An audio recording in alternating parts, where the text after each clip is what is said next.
I'm gonna film it for Chloe so she knows what we're doing. Okay, so we went on a little nature walk. Yeah. And we found these giant mushrooms. Some of them are giant and some of them are small. This is an experiment.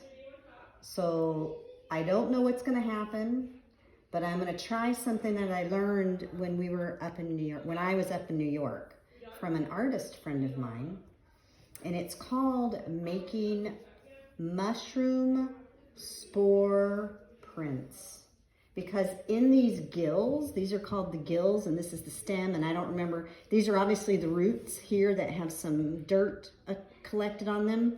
I don't remember, this might be called the hood, but I don't remember all the parts of the mushroom. But what I did learn is inside the gills are spores. Instead of seeds, they're called spores. And so this experiment that we're doing kind of happens overnight, but the spores fall out of the gills after they're picked out from the ground, okay? So we're not gonna touch anything yet. I'm gonna get something that I can carve into this so that I can get it exactly the way that I want it, because I watched, her name is Wendy, the artist name is Wendy. I watched her do this, and what she did was she got right under here and took the hood and the stem off very carefully. I'm not being as careful as she was. She was so careful, and she had a special tool that she uses that I don't have. So I'm just using these scissors. Yeah, but I kind of wish they were a little bit sharper, like a knife. Yeah. Because what's happening is I'm kind of breaking it, and I don't want it to break. But there we go. We're just getting this part off. Okay, because what happens is I think it releases something in the gills. So I'm just going to pull that out. Next thing I'm going to do, maybe I need to get more of that out, because she took so much time to do this part, it might not work. But I'm going to use it just like this. Then she flipped it over like that. Okay, that was the first step. So I'm gonna do that with these fresh ones. I think that the spores have already come out on the ground because they're older. They kind of have to be young mushrooms, right? Like this one, I can tell these two are different because of the color of them. Like this is a light one and this is a dark one. So I'm thinking this is a different kind of mushroom. Plus it doesn't have the same kind of hood. These are spores. I already see some falling out. I'm just gonna do like that. Fall out. I hope the mushrooms are not scared. Yeah. Did you know mushrooms have hidden eyes? Here's a tiny one. Which means it's very young. Mm-hmm. Okay. That's the big. Now this one's a little bit bigger, and see the But this is hood? the biggest one. Yeah. And I know you're supposed to be more careful doing this, but I don't have the right tool. That's okay.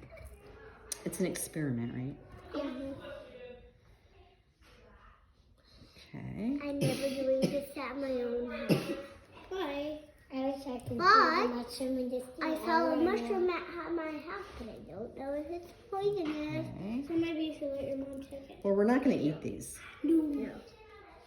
And maybe you should wear some gloves like I wear when I was picking my mushrooms. Yeah, that's probably smart. I'll wash my hands after. Move some of this dirt away. Are we going to do that too? You're just going to observe, and we're going to do this test today, and then another day, if we find more, then everybody can participate. But we're going to try this out. Okay, so this is the first step, right? I don't want to do it. You don't have to. I do. Yeah, but there's that. Now, Actually, I do. the next step, there. The next step is I need to put 1 drop of water on each. Why? 1 drop of water. So I'm gonna get some water. How do you do? How are you so careful to do 1 drop? That's a good question. I need a dropper. I don't know if I have one. We have droppers at home. Me too. But you know what I'm gonna do to improvise? I never have droppers. I'm gonna dip the paintbrush in and then hold it over. Yeah, that's what To my make mom 1 used to drop. do. Okay, so this is the next step. 1 drop.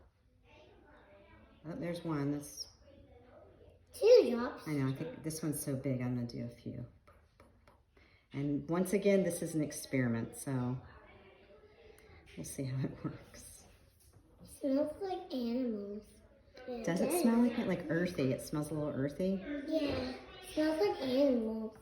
That's what I think it smells. Okay, so there's the drop of water. Next, did I do the baby one? Yeah. Yeah. Oh. Yeah. Yeah. Okay, then it doesn't seem like it's hitting though. Okay. There we go. Next, I need to find a lid. I have a lid.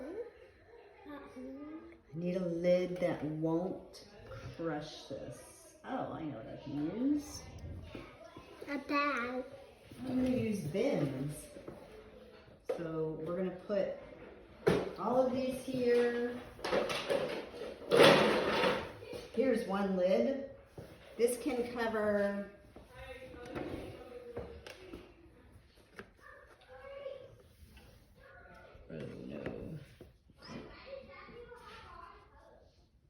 these can cover these because it has to be kept under there. And let me get another. This is gonna be so exciting. Yeah. It is so exciting, and it's fun to improvise in the classroom, right? Do you know what improvise means? No. Improvise means, do you see how I don't have all of my materials? Yeah. Improvise means you just kind of go with the flow and you find things that you can use. I'm thinking this isn't going to be wide enough, right? So I need a bigger bin. How about you use what you have? You use what you have. A kinetic sandbox is an excellent idea, and I do have one up there. Try it. So I'm going to climb up there and get it. What was that one for? It's an extra one, but it's the exact size that I need. So this is when you improvise, you're finding things in your environment that you can use. Blue sand. It does have blue sand in it, so I'm going to get rid of blue sand. That's my old one. That's my old kinetic sandbox. Oh, that's cool, Lisa.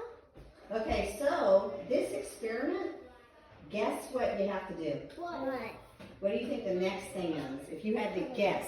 If you made a hypothesis on the next thing. What's hypothesis? Hypothesis is a guess. If you had to guess what the next thing we have to do is. Like in a scientist way. In a scientist way, what's the next thing? Like an A to twist.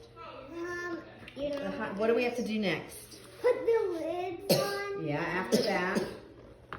If we're waiting to see if something is going to do something, we have to wait. So this is where we wait, and it waits overnight. And then we see what happens, okay? So